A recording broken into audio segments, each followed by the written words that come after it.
لو رقصت هتموت. من الطبيعي انك لما بتبقى مبسوط ممكن تعبر عن شعورك ده مثلا بالرقص، ولكن هل فكرت انك ممكن في مرة تفضل ترقص لحد ما تموت؟ بصراحة شيء مرعب.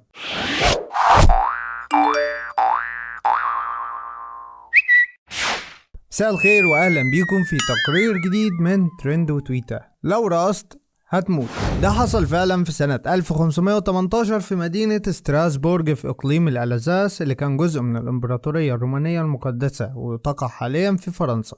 في يوليو 1518 ضرب سكان مدينة ستراسبورغ طاعون الرأس، وده عبارة عن هستيريا رأس جماعية سيطرت على كتير من الناس في المدينة، ففضلوا يرقصوا لأيام متواصلة لحد ما مات كتير منهم. بدأ الوباء لما خرجت سيدة اسمها فراو تروفيا للشارع وبدأت ترقص بحماس، واستمرت في الرقص من 4 ل 6 أيام، وبعد أسبوع انضم ليها 34 تانيين. وبحلول أغسطس انتشر الوباء علشان يوصل عدد الضحايا ل 400 ضحية، والبعض منهم مات نتيجة النوبات القلبية أو السكتات الدماغية أو الإرهاق. اعتقد الأطباء في الوقت ده إن السبب في كده هو زيادة في الدم الحار أو الساخن في أجسام المرضى دول، ولكنهم نصحوا النبلاء في المدينة بإقامة مسارح وقاعات علشان يرقص فيها المرضى دول، لأنهم اعتقدوا إنهم هيتعافوا من المرض لو رقصوا بشكل مستمر. ولكن للأسف أصاب الإنهاك والتعب كتير من المرضى لدرجة إن مات منهم ناس كتير، واستمر الوباء في المدينة لحد شهر سبتمبر.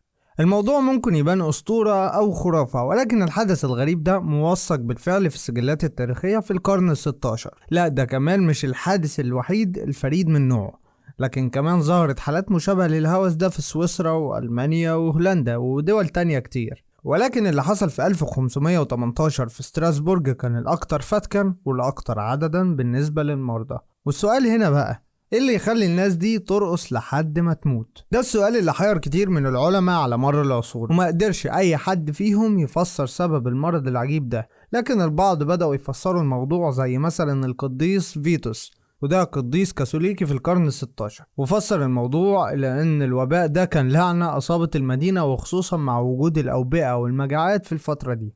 وكمان ظهرت نظريات تانية بتفسر الموضوع على أن الرقص ده كان من ضمن طقوس لأعضاء طائفة دينية، إلا أن اللي كانوا بيرقصوا ما كانش باين عليهم إنهم مرتاحين أو بيعملوا ده بمزاجهم وهم بيرقصوا، بالعكس ده كان باين عليهم الذعر والخوف. في كمان نظرية تانية فسرت السبب على انه حالة من التسمم الجماعي عن طريق فطر ينمو على الخبز او العيش واللي بيسبب الهلوسة، ولكن مع حالة التسمم مستحيل يكون المريض قادر انه يرقص بشكل متواصل وال5-6 ايام، علشان كده تم استبعاد التفسير ده هو كمان.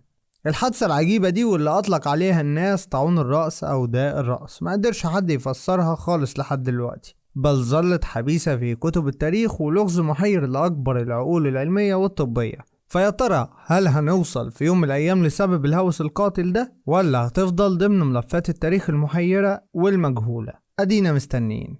ده كان تقريرنا النهاردة. لو عجبكم التقرير ما تنسوش اللايك والاشتراك في القناة، أما لو كنتوا على الفيسبوك فما تنسوش اللايك والشير، واستنونا التقرير الجاي من ترند وتويتر.